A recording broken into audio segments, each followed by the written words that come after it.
आजची आपली special recipe आहे शेवयांचा उपमा। त्यासाठी मी सगळी तयारी इथे केलेली आहे। एक वाटी मी शेवई घेतलेली आहे, कोणतीही साधारण शेवई तुम्ही घेऊ शकता। तसेच भरपूर भाज्या घेतलेल्या आहेत। गाजर बारीक कापून घेतलेला आहे, वाटाणे, एक टोमॅटो बारीक चिरून घेतला आहे आणि 1.5 कांदा मी बारीक चिरून घेतलेला आहे। कढीपत्ता, हिरवी मिरची 2 छोटी आहेत, लिंबू, बटर आणि तूप आपण दोघांचेही वापर करणार आहोत। थोडीशी आपण साखर वापरणार आहोत, तसेच फोडणीसाठी राई वापरणार आणि नेहमीप्रमाणे मीठ आणि पाणी। इथे मी एक स्वच्छ पॅन घेतलेला आहे। पॅन चांगला गरम झाला की आपण आपल्या फोडणीला सुरुवात करणार आहोत। पॅन चांगला गरम झालेला आहे।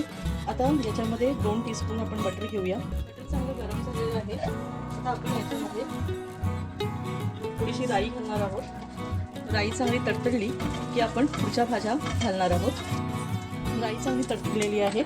आता याच्यामध्ये कढीपत्ता घालूया, तसेच स्लिट केलेल्या 2 हिरव्या मिरच्या, आता बारीक चिरलेला कांदा,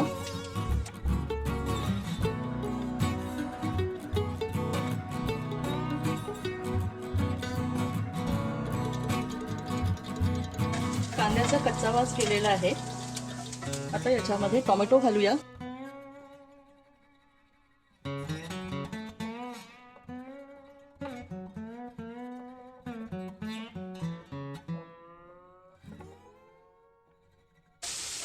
कांदा टोमॅटो शिजलेला आहे।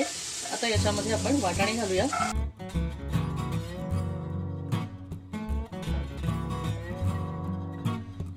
वाटाणे चांगले मिक्स करून घेतले आहेत। आता गाजर,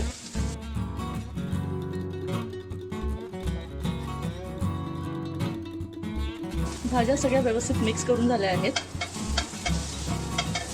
मी हळद सांगायला विसरले, आपण आता अर्धा टीस्पून हळद टाकणार आहोत।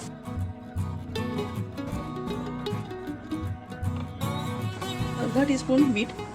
भाज्या व्यवस्थित शिजण्यासाठी आता आपण अर्धा कप पाणी टाकणार आहोत आणि झाकण लावून 3 ते 4 मिनिटे शिजू देणार आहोत। सगळे मसाले घालून झालेले आहेत।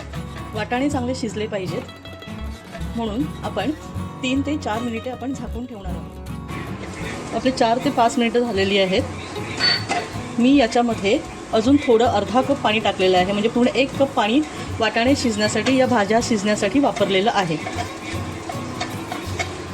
सगळ्या भाज्या व्यवस्थित शिजलेल्या आहेत। आता जो सगळ्यात महत्त्वाचा घटक आहे या उपम्याचा, तो आपण घालणार आहोत आणि ते म्हणजे शेवई। मी ही मध्यम जाडसर अशी शेवई घेतलेली आहे। आपण मिक्स करूया। आता याच्यामध्ये 1 वाटी शेवई घेतलेली आहे, तर आपण जवळजवळ 1.5 ते 2 वाटी पाणी आपण घालणार आहोत हा उपमा पूर्णपणे शिजण्यासाठी। त्यापूर्वी आपण इथे थोडंसं लिंबू घालून घेऊया।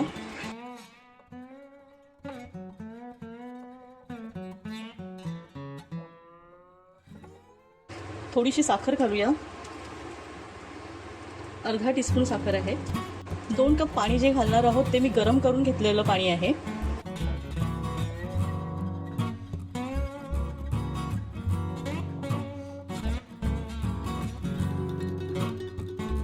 झाकण लावण्यापूर्वी आपण थोडंसं तूप घालूया।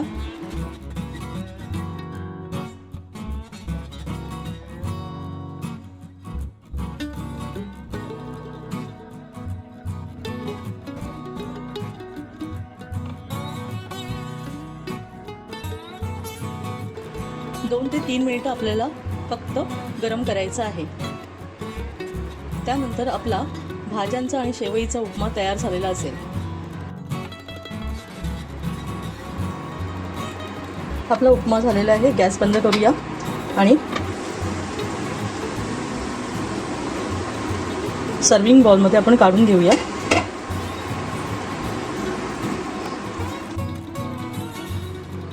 अशा प्रकारे आपला भाज्यांचा शेवईचा उपमा हा तयार झालेला आहे।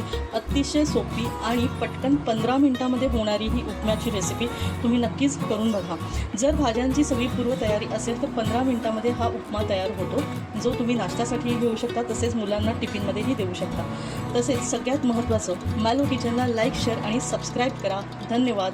अन्न हे पूर्ण ब्रह्म।